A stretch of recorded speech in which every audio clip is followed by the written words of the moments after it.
ጤና ይስጥልኝ።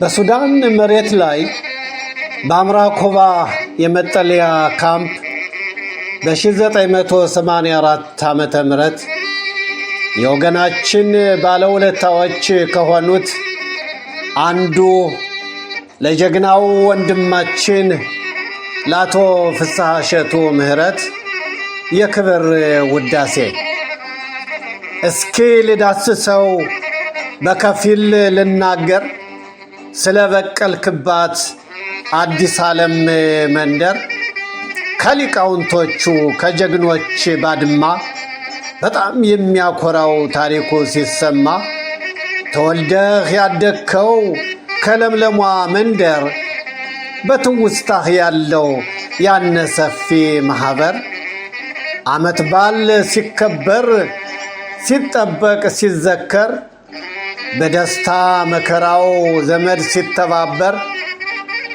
በአዲስ የነበረው ምሳሌያቸው ነበር የማይደፈረው የጎጣቸው ክብር። የታላቅ ካህን ልጅ የመምህር እሸቱ የክብርት እናትህ ያልጋነሽ መንግስቱ እድገትህ ያማረ ገና ከጠዋቱ ለመንደሩ አለኝታ ለአገሩ ዘበኛ ካንተ ደጅ አይደርስም ሌባና ቀማኛ።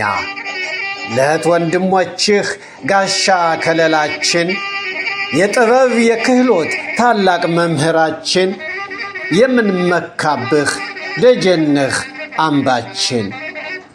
ታንጸህ አድገሃል በኦሪት ትምህርት ይህ ነበረ ምንጩ የእድገትህ መሰረት። ለወገን መታደግ ለቸገረው መርዳት ከላይ የመጣ ነው ይሄ ጀግንነትህ። ከዝነኞች መንደር ከአያት ቅድመ አያትህ በአርማጭሆ መንገድ ሲሰቃይ ወገንህ ለወገን መከታ ቤዛቸው መሆንህ ስንቱ ይጠቀሳል ያነ መልካም ስራህ። ባድነው ዘመድ ሳትል ሁሉን የተጋራህ ውለታህ ታላቅ ነው ታሪክም አይረሳህ።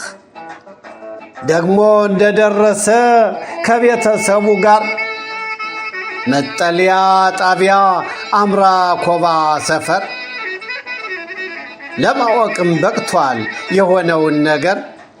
ባረመኔ ሳሉግ ወገኑ ሲጠቃ ሲደፈር ክብራቸው ሲገፈፍ ቅስማቸው ሲሰበር በትዕቢት ተነስተው ወገን ለማሳፈር ተነስ ታጠቃለ ፍሴ በቁርጥ ተነሳ እሞታለሁ ብሎ ለነፍሱ ሳይሳሳ።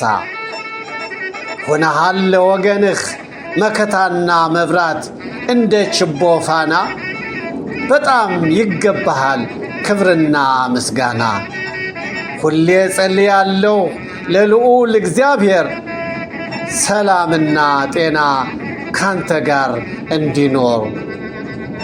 በሉ ራሴን ልግታ ብዙ ከመናገር ምን ያልሆንከው አለ ከመሞት በስተቀር።